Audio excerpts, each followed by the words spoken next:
Hezbollah प्रमुख Hassan Nasrallah की मौत के बावजूद लेबनान का हिजबुल्ला कमजोर नहीं पड़ा है, बल्कि अब ऐसा लग रहा है कि हिजबुल्ला लेबनान को आईडीएफ के लिए कहीं दूसरा राफा न बना दे।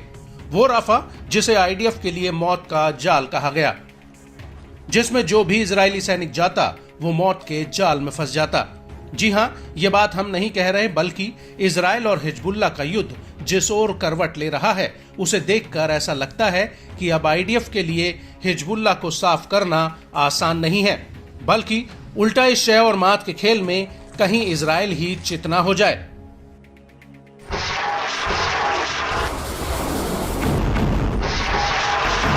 वो इसलिए क्योंकि लेबनान में आईडीएफ के लिए एक एक दिन अपनी मौत का दिन साबित हो रहा है और अब दक्षिणी लेबनान में हिजबुल्ला के साथ जंग में आईडीएफ के 5 और सैनिक मारे गए हैं, जबकि 37 जवान घायल हुए हैं। मीडिया रिपोर्ट्स के मुताबिक इन सैनिकों की मौत 2 घटनाओं में हुई। पहली घटना 23 अक्टूबर 2024 को हुई, जिसमें 4 सैनिक मारे गए, जबकि दूसरी घटना 24 अक्टूबर को सुबह हुई, जिसमें आईडीएफ का 5वां सैनिक मारा गया। इजरायली मीडिया के मुताबिक 4 सैनिकों की मौत इजरायल के जारिद सेटलमेंट के उस पार दक्षिणी लेबनान में हिजबुल्ला के साथ एक झड़प में हुई और इस झड़प में कार्मेल ब्रिगेड के 4 सैनिक मारे गए और यहीं पर इसी ब्रिगेड के अतिरिक्त 4 सैनिक भी गंभीर रूप से घायल हो गए। आईडीएफ के मुताबिक हिजबुल्ला के लड़ाकों ने आईडीएफ के ऊपर एक सुरंग में गोरिल्ला स्टाइल में हमला कर दिया। रिपोर्ट्स के मुताबिक हिजबुल्ला के लड़ाकों ने सुरंग में छिपकर आईडीएफ के ऊपर ताबड़तोड़ ग्रेनेड बरसाने शुरू कर दिए, जिसकी वजह से रेस्क्यू ऑपरेशन भी काफी मुश्किल हो गया। और गौर करने वाली बात यह है कि जहां पर ये झड़प हुई वो पूरा इलाका घने जंगलों से घिरा था।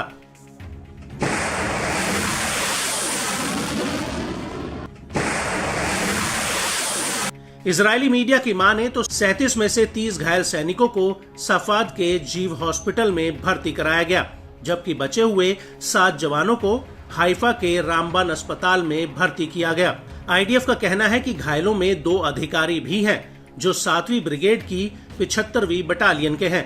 इनमें से एक एंटी टैंक हमले और दूसरा मलाकिया में मिसाइल हमले में घायल हुआ।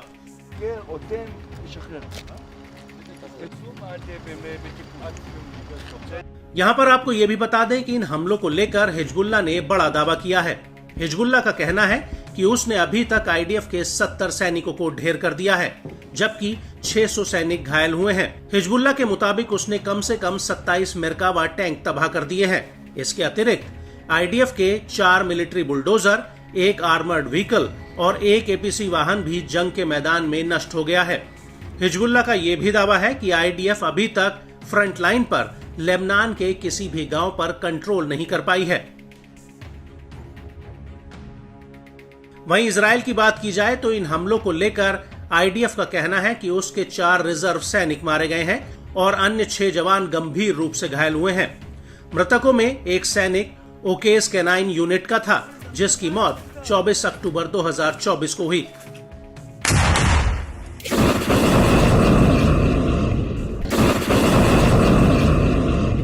बड़ी बात यह है कि इजरायली त्योहार सिमहत तोराह के दिन भी हिजबुल्ला इजरायल में लगातार रॉकेट बरसा रहा था। हालांकि आईडीएफ का दावा है कि उसने पिछले महीने में हिजबुल्ला के 3200 टारगेट्स पर हमला किया और 24 अक्टूबर को भी आईडीएफ ने दक्षिणी लेबनान के दाहिये में भीषण बमबारी की। दाहिये को हिजबुल्ला का गढ़ माना जाता है, लेकिन इन हमलों के बाद हिजबुल्ला ने भी इसी दिन उत्तरी इजरायल पर 120 से ज्यादा रॉकेट और कई ड्रोन फायर किए। टाइम्स ऑफ इजरायल के मुताबिक इसमें से कई रॉकेट कार्मेल शहर की रिहायशी इमारतों पर जाकर गिरे हैं, जिनमें भारी नुकसान हुआ है। लेकिन इस घटना को लेकर आईडीएफ का कहना है कि कार्मेल इलाके पर 5 रॉकेट दागे गए थे, जिन्हें एयर डिफेंस ने इंटरसेप्ट कर लिया।